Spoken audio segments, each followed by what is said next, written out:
आपलं स्वागत. पाहूयात आजच्या ताज्या घडामोडी.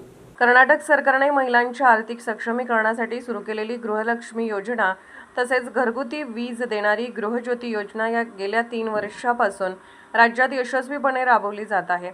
गृहलक्ष्मी योजनेअंतर्गत पात्र महिलांच्या बँक खात्यात दरमहा 2000 रुपये थेट जमा करण्यात येत आहेत.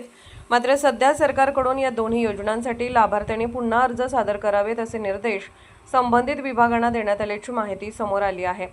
सरकारच्या म्हणण्यानुसार काही ठिकाणी बोगस व मयत लाभार्थ्यांच्या नावावर अनुदान जात असल्याच्या तक्रारी प्राप्त झाल्याने लाभार्थ्यांची पडताळणी करण्याचा निर्णय घेण्यात आला आहे. परंतु या निर्णयामुळे महिला वर्गात नाराजीचे वातावरण निर्माण झाले आहे. योजना सुरू झाल्यानंतर अर्ज भरण्यासाठी महिलांना मोठ्या अडचणींना सामोरे जावे लागले होते. कर्नाटक वन, ग्राम वन व इतर सेवा केंद्रावर लांबच लांब रांगा, सर्व्हरच्या समस्या तसेच काही ठिकाणी अतिरिक्त शुल्क आकारले जात असल्याच्या तक्रारीही समोर आल्या होत्या. या सर्व अडचणीवर मात करून लाखो महिलांनी अर्ज सादर केले आणि योजनेचा लाभ घेण्यास सुरुवात केली.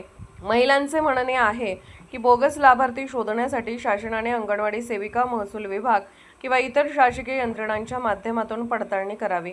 जे अपात्र किंवा खोटे लाभार्थी असतील त्यांच्यावर कारवाई करून त्यांचा लाभ बंद करावा. मात्र सर्व पात्र लाभार्थींना पुन्हा अर्ज करण्यास सांगणे योग्य नसल्याची भावना व्यक्त होत आहे. याशिवाय अनेक पात्र महिलांनी सर्व कागदपत्रांसह अर्ज करूनही त्यांना अद्याप योजनेचा लाभ मिळालेला नाही.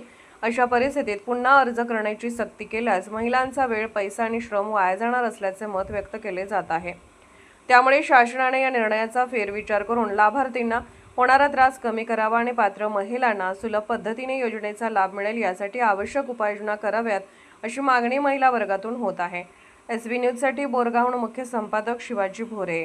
राजकीय, सामाजिक, आर्थिक असा सर्व घडामोडींचा आढावा पाहायला विसरू नका SB न्यूज चॅनल आणि नक्कीच सबस्क्राईब करा.